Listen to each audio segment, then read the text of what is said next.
Ayun. So, good evening guys. Ngayon po ay Tuesday, February 10, 2026. So, review natin nangyari dito sa market. Bakit ang lakas ng market natin? Nag-up tayo ng 1.98%. Binomba pa pala ng closing yung itsura ng market natin, no. Laki ng net foreign buy. So, good sign. So, papunta na tayo sa 656,474.6 nga siya. And then, meron tayong 1 billion net foreign buy. So, more than 5.5 billion na yung pumasok na foreigners dito sa market. So, kaya naman marami sa mga blue chips gumalaw for today's trading natin. Pero yung humila, yung mga big caps sina Aboitiz, sina GGS, sina ICT, sino pa ba yung mga malalakas na na blue chips natin. Meron din mga nag-akyatan kagaya ni na Aba, si Dito, di ba? Nabuhay yung mga individual na stocks natin. So parang sumunod tayo sa sa galawan ng US market kagabi. Malakas din yung closing nila, Europe at saka Asian markets. So ngayon, yung futures ng US market okay siya. Tapos yung Europe stocks okay din.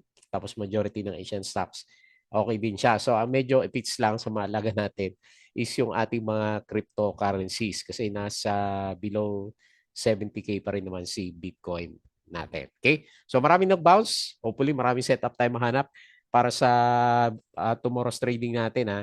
So nag-up si ABA ng 10.77%. So ito yung pinakamataas na sa mga stocks sa may volume.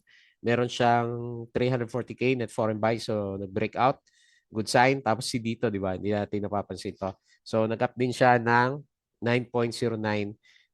And then meron siyang 2.81 million net foreign buy. Tapos si ICT nag-up na 6.25%. Ang lakas. So binawi niya yung drop niya kahapon. So nag-up siya na 490 million net foreign buy. So andito yung kalahati ng foreign buying. Tapos si Pure Gold, up din siya 5.41%. Ito yung mga pinakamalakas na pumitik eh. Meron din dito si Dito Aboitiz, ayan, sina Aba, andyan din sila. Tapos si Easy. Tapos si Felix Mining, Pure Gold 5.41% pero net foreign sell ng 40 million. Felix Mining nag-up pero hindi lahat ng mining eh, yung iba bumagsak. Nag-up siya ng 3.23%, meron siyang 7.7 million net foreign buy. Tapos si GGS nag-up ng 2.86% breakout kasi naman natin to. Meron siyang 42.47 million net foreign buy. Ayan. So maganda yung galawan ng overall picture ng market natin, Martes pa lang. So hopefully Wednesday, Thursday, and Friday ma-break na natin yung 6,500 sa globe sa news sa market natin. May mga ginagawa si BBM eh. Unang-una yung impeachment case sa kanya parang nabasura na. Tapos yung tatanggalin daw yung travel tax para sa mga mahilig magbiyahe by flights, di ba? Kasi sayang din yung mga depende sa country pero sa Malaysia mga 1.6 yata o 1.5 yung travel tax na binabayaran naman. Okay, so good yun. Pangkain din yun. Okay, so yun po yung majority ng news sa market. So disclaimer pa rin sa mga bago sa channel natin, as usual, yung ating review is for education purposes lang po yan. So wag mong gagamitin to as a reason para mag-buy, sell, or hold ng stocks. Mayroon po kasing risk na involved sa market. Due diligence na lang po kung anong stocks yung gusto mong bilhin. At then follow po din ako dito sa ating Palawi Trader na YouTube channel. Subscribe ka lang para updated ka sa reviews. Or kung gusto mo, join ka dito sa trading community natin. Kung gusto mo support, pwede rin po. Okay, so yung mga nakasubscribe, as usual, maraming salamat sa mga views dito sa reviews natin, couple reviews. Hopefully, mas maganda na yung market natin for the coming few days. Profit or loss sa stock market. Kasi malaki na yun, yung 5 billion na nakapondo. Basic indicators, technical analysis, fundamentals, yung mga risk management, and basic learnings sa market po natin. Sa crypto, follow mo na lang ako dito sa ating Palawi Trader Crypto ko to. So by Feb 12 ko na i-release yung panoorin nyo yun, yung ating crypto prop firm. So, kailan kasi syempre, bago ka mabigyan ng pera doon, magta-trial test ka muna sa kanila. Yun yung parang pinaka-objective ng video natin. Okay? So, Palawi Trader para sa social media, Facebook account, Facebook page, and then Bodega Pick yung mga articles natin. Okay? So, tingnan natin yung mga balita. So, wala pa si Philippines Exchange. Net foreign buy, AUB, BDO, BPI, East West, ASEN, APF, Gen, FPH, dami, no? ANI, DNL, ABA, AC, AJ, Costco, CRIT, MEG, PRIT, Dito, Globtel, Converge, Cebu, ICT, Bloomweb, Robinsons, Retail, Welcon, APX, AP Mark, at saka CPX. Net foreign sale, Bank of Commerce, NRCP, konti lang.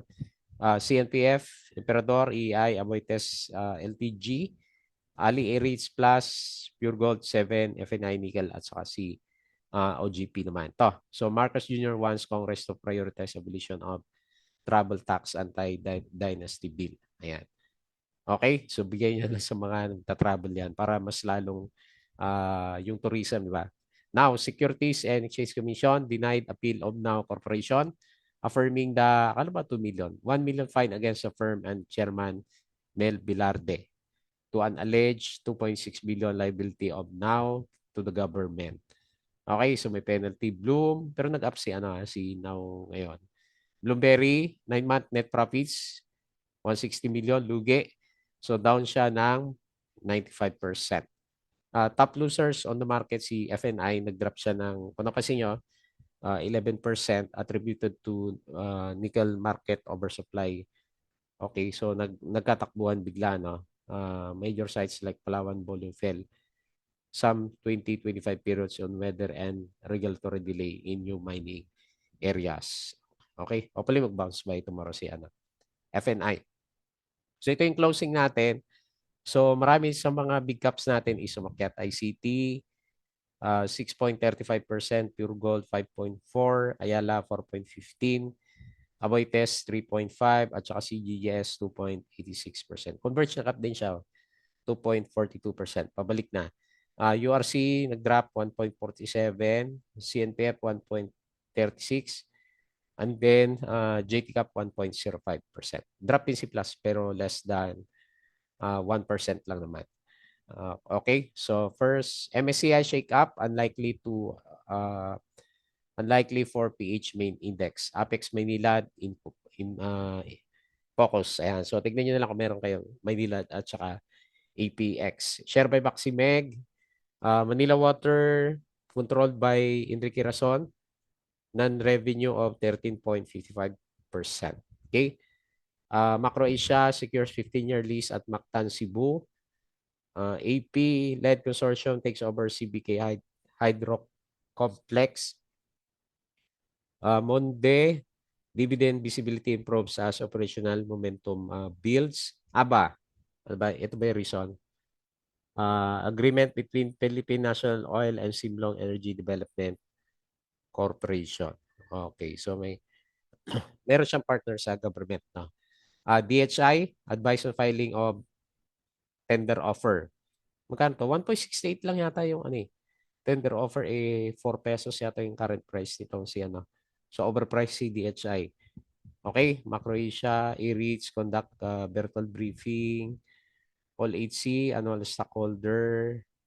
Diba? Ayan 1.68 per share. So, pwedeng bumagsak.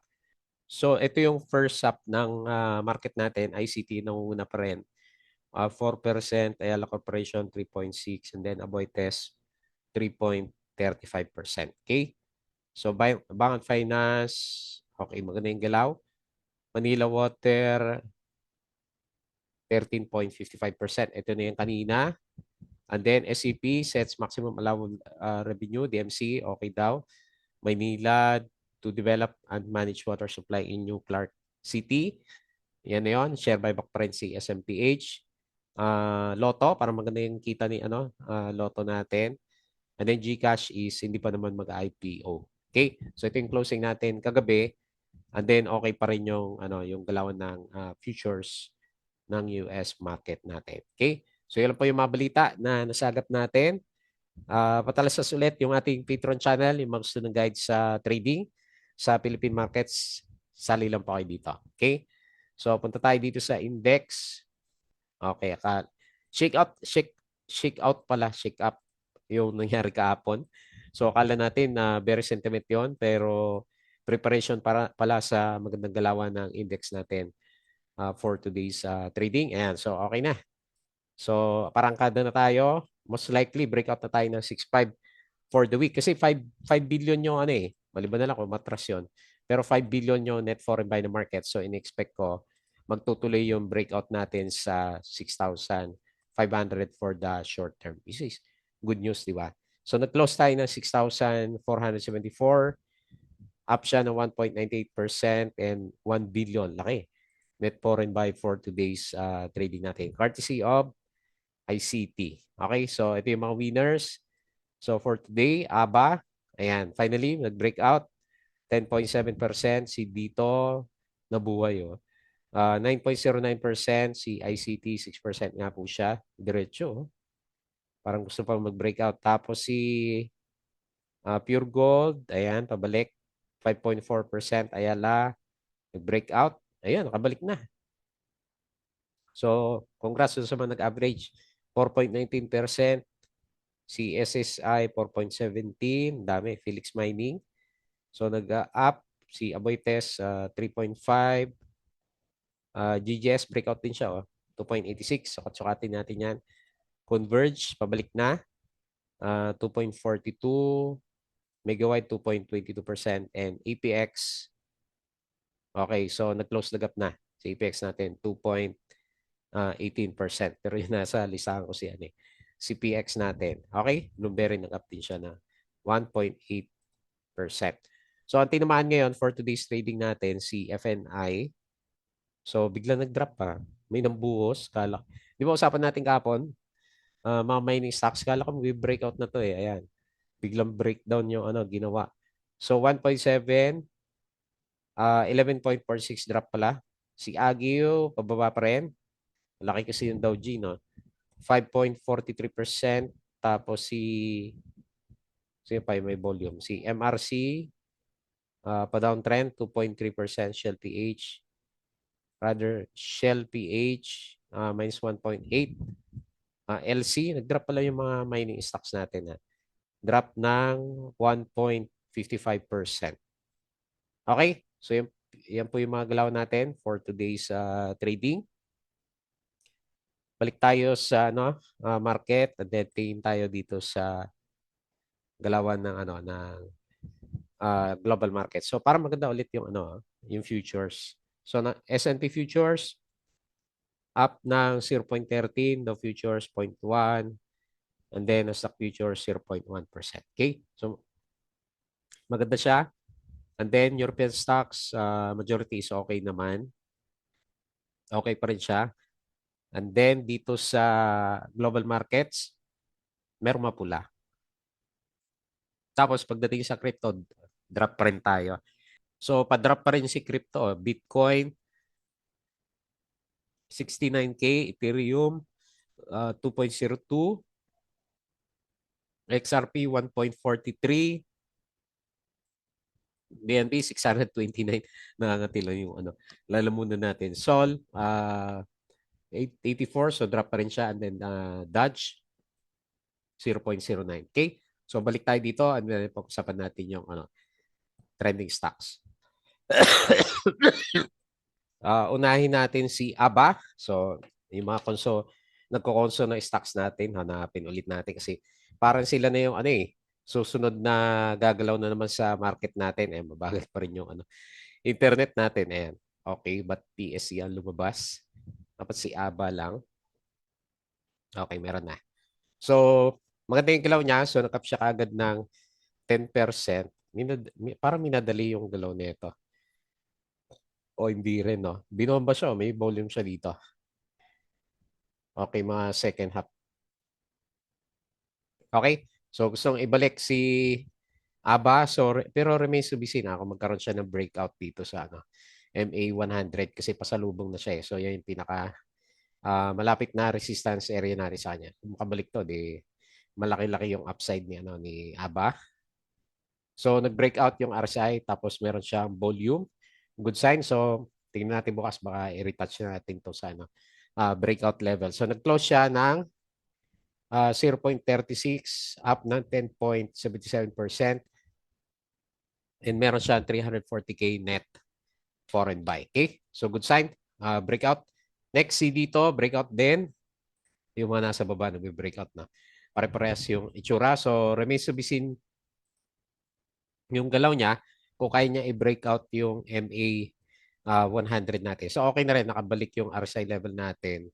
Yung price action, kasi kung titignan mo yung drawing niya, so for the longest time, hindi pa rin siya makalampas sa MA 100 natin. So, by the way, dito yung gamit ko na internet. Kaya kasi wala akong wala akong fiber, di ba?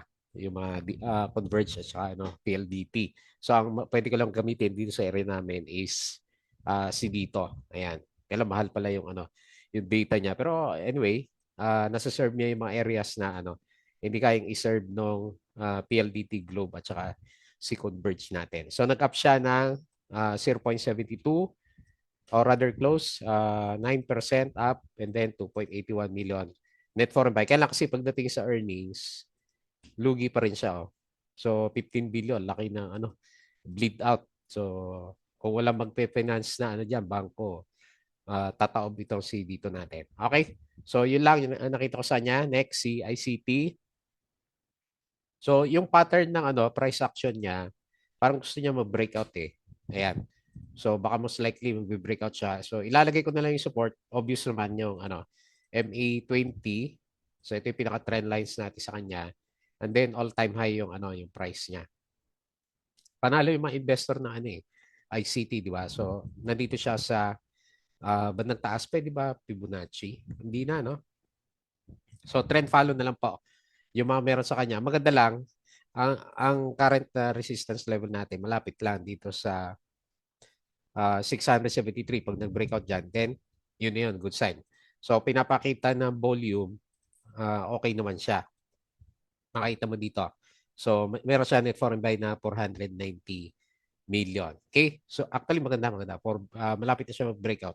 670 yung close and then up siya ng 6.35%. Next, pure gold. So, based dito sa galaw niya, bumabalik na rin siya. Although downtrend yung channel niya. So parang gusto niya ibalik yung yung uptrend, rather yung siguro sideways muna. Pero maganda, malapit na siya mag-breakout dito sa MA 100 which is a good sign na bumabalik na yung kanyang price action ulit. Nag-close po siya 39 and then nag-up ng 5.41%. Meron siyang 40 million net foreign sell. Next, Felix Mining. So, based dito sa galaw, saglit, yung gold ba natin umatras? Parang umatras eh. Kasi bumagsak si nickel. Okay, hindi naman nandun lang siya. So anyway, good sign. Sa mining pa rin natin, kasi nagko-close na gap na siya eh. So, ang titignan natin sa kanya is yung bigger picture na, yung pinaka-trend niya. So, lalong-lalo na pag maklose na yung mga gaps niya dito, so pwede tayong tumingin dito sa around 12.8 na pinaka-resistance level naman niya. Okay? So, RSI maganda. Yung MACD, kulang lang ng konti. Pero okay na yung overall price action ni PX natin. Okay? So, nag-close siya 10.88, up na 3.23%, and then meron siyang 7 million net foreign buy. And then lastly, si GGS natin. So, sinama ko siya kasi nag-breakout ulit. So, malit lang, pero breakout. Yan. Good sign para sa next na resistance level natin dito sa 33.47. Kung dumiretso yung yung price action natin kasi mabagal pero nagre-recover na yung price action ni GGS natin. Okay? So good sign, RSI nandito na sa taas ng 50% level. Medyo mahina pa yung MACD pero price action wise okay naman na siya.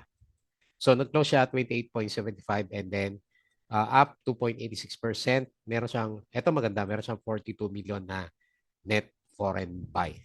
Okay? So maganda yung pinapakita ng mga stocks natin lalo na ngayon. Medyo nagre-recover yung yung mga blue chips. And then pansin nyo naman, bomba yung mga foreigners natin. Kaya nag-expect ako breakout sa 6,500 within the week. Okay po, so yun lang muna yung ating review. So bago tayo close, please don't forget to subscribe ulit dito sa ating Collab Trader na YouTube channel. Join ka sa group kung gusto mo ng guide. Crypto ko to, follow mo na lang po. Facebook account, Facebook page, Peak, Twitter, and Patreon sa magsunod guide sa Philippine stock market trading. Sali lang po kayo dito. Okay, so yun lang. Maraming salamat. Kita ulit tayo bukas.